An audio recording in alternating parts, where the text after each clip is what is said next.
বিমান বাংলাদেশ এয়ারলাইন্সের ফ্লাইটগুলো ঘন ঘন যান্ত্রিক ত্রুটির কবলে পড়ছে, যার ফলে যাত্রী সেবা ও পরিচালনায় নানা প্রশ্ন উঠেছে। সম্প্রতি রোম থেকে ঢাকাগামী বিজি 356 ফ্লাইটের ডানার ফ্ল্যাপ নষ্ট হওয়ায় 262 জন যাত্রী বিমানবন্দরে আটকা পড়েছেন। উড়োজাহাজটির মেরামতের জন্য স্পেয়ার পার্টস লন্ডন থেকে আনা হচ্ছে। এর আগে আগস্টের শুরুতেই ব্যাংককগামী ফ্লাইটের বিমানের ইঞ্জিনে কম্পন শনাক্ত হওয়ায় 1 ঘণ্টার মধ্যে ঢাকায় ফিরতে হয়। একইভাবে দাম্মামগামী একটি বোয়িং 777 ফ্লাইটেও যান্ত্রিক ত্রুটির কারণে ফিরে এসেছে।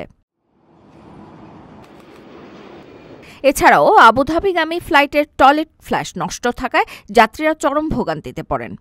বিমান বাংলাদেশ এয়ারলাইন্সের জিএম এবিএম রওশন কবির জানান, যান্ত্রিক ত্রুটি বৃদ্ধি পাওয়ায় সংশ্লিষ্ট সবাইকে সতর্ক করা হয়েছে এবং দায়িত্বে অবহেলা পেলে কঠোর ব্যবস্থা নেওয়া হবে।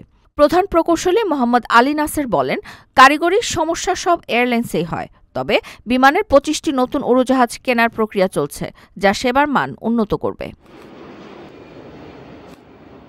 আপনার স্বপ্নগুলো আকাশ ছুবে প্রবাসীর হেলিকপ্টারের মাধ্যমে। বিয়ে, জন্মদিন অথবা যে কোনো বিশেষ প্রয়োজনে হেলিকপ্টার ভাড়া করতে যোগাযোগ করুন স্ক্রিনে দেয়া নাম্বারে। প্রবাসীর হেলিকপ্টার, নিরাপদ ও সাশ্রয়ী বাহনের বিশ্বস্ত নাম।